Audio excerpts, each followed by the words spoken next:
நேற்று உதயநிதி அவர்களுடைய பிறந்த தினம். அதுல வந்து கமலஹாசன் அவர்கள் கலந்துகிட்டு பேசுறாரு. அப்பொழுது கண்ணை மூடிட்டு பார்க்கும்போது கமலஹாசன் பேசுறாரா இல்ல திமுக தொண்டன் யாராவது பேசிட்டு இருக்காங்களா அப்படின்ற அளவுக்கு டஃப் கொடுக்குற அளவுக்கு வந்து பேசிட்டு இருக்காரு.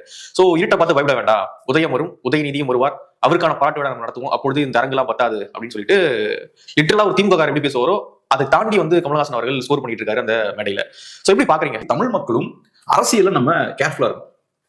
கமல்ஹாசன் அவர்கள் செய்த அந்த விஷயம் இருக்கு பாருங்க, அது திருப்பி ரிப்பீட் ஆயிட்டு திரும்பவும் நம்ம ஏமாந்துடக்கூடாது. ஸோ கமல்ஹாசன் அவர்களை பார்க்கும் போதெல்லாம் உங்களுக்கு நடந்த விஷயங்கள் ஞாபகத்துக்கு வரணும். அப்படியே ரீவைண்ட் பண்ணி கொஞ்சம் பாருங்க, எந்த அளவுக்கு அவர் திமுக எதிர்த்து அரசியல் பண்ணார், திமுக காரங்க இவர் எதிர்த்து என்னெல்லாம் பேசினாங்க, பிஜேபியோட பி டீம்னாங்க, அப்புறம் இவர் என்ன அவங்கள பார்த்து சொன்னாரு, அவங்க தான் பிஜேபியோட பி டீம் சொன்னாரு நினைக்கிறேன் இவரு. சோ இந்த மாதிரி மாத்தி எல்லாம் பேசிட்டு இருந்தாங்க, ரிமோட்டை வச்சு டிவியை உடைச்சாரு. சோ அப்படிலாம் திமுகவை எதிர்த்த ஒரு மனிதர் கொஞ்சம் ஸ்டோன் டவுன் ஆனா நமக்கு புரிஞ்சுக்க முடியுது.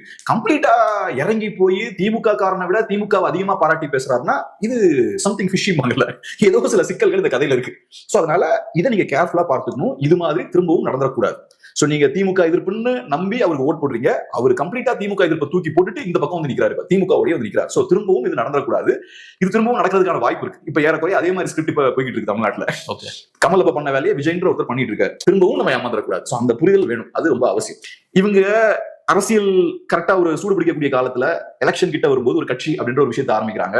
அந்த கட்சி ஒரு இண்டிவிஜுவல் தான், சொல்றதாங்க, அவ்வளவுதான். டிவிகேவுக்கும் அதேதான். கட்சிக்குள்ள ஒரு ஸ்ட்ரக்சர் இருக்கணும், கட்சி தொண்டர்களை சார்ந்திருக்கணும், தலைவர்களை சார்ந்திருக்கணும், அப்படிலாம் இருக்கும்போது அவங்க கிட்ட பவர் இருக்கும். சோ இது ஒரு மாதிரி ஒரு ஷெல் கம்பெனி மாதிரி, ஒரு ஷெல் பார்ட்டி. இந்த பார்ட்டிஸ் வந்து சீரியஸான பொலிட்டிக்கல் பார்ட்டிஸே கிடையாது. இவங்க ஷெல் கம்பெனிஸ் மாதிரி தான்.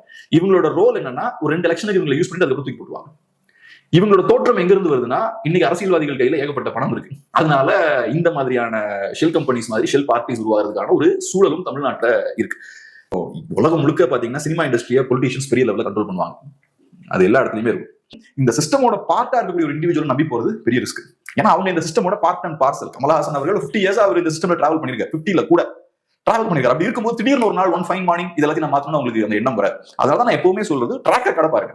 ஒரு ட்ராக் ரெக்கார்டு எப்படி இருக்கு, நிஜமாவே ஸ்டார்டிங்ல இருந்து சண்டை போட்டு இருக்கானா, நிஜமாவே மக்கள் மேல அவனுக்கு அக்கறை இருக்கா, திடீர்னு ஒருத்தன் ஒரு 50 வயசுல எனக்கு அக்கறை வந்துருச்சு மக்கள் மேலன்னு வரானா, அதுவும் குறிப்பா அந்த சினிமா பேக்கேஜோட வராங்கன்னா அது சிக்கல் தான். ஆக்டர்ஸ் வந்து ஈஸியா அவங்கள ஸ்ட்ரிங்ஸை யூஸ் பண்ணி ஸ்ட்ரிங்ஸை புல் பண்ணி கண்ட்ரோல் பண்ணலாம். அதனால அவங்களை நம்பும்போது நம்ம ரொம்ப கவனமா இருக்கும். ஒவ்வொரு எலெக்ஷன்லயும் ஒவ்வொரு டிஸ்ட்ராக்ஷன் நம்ம சொசைட்டில இருக்கு. மக்கள் நல கூட்டணியால மக்களுக்கு எந்த பிரயோஜனமும் கிடையாது. அது ஒரு complete distraction, agenda driven distraction. அது சோ ஒவ்வொரு எலெக்ஷன்லயும் ஒவ்வொரு டைவர்ஷன், ஏதாவது ஒரு புதுசா ஒரு விஷயத்தை கிரியேட் பண்ணி ஒரு சென்சேஷனை கிரியேட் பண்ணி நிஜமான மாற்ற நோக்கி மக்கள் போகாம டைவர்ட் பண்றதுக்கு நிறைய விஷயங்கள் இருக்கு.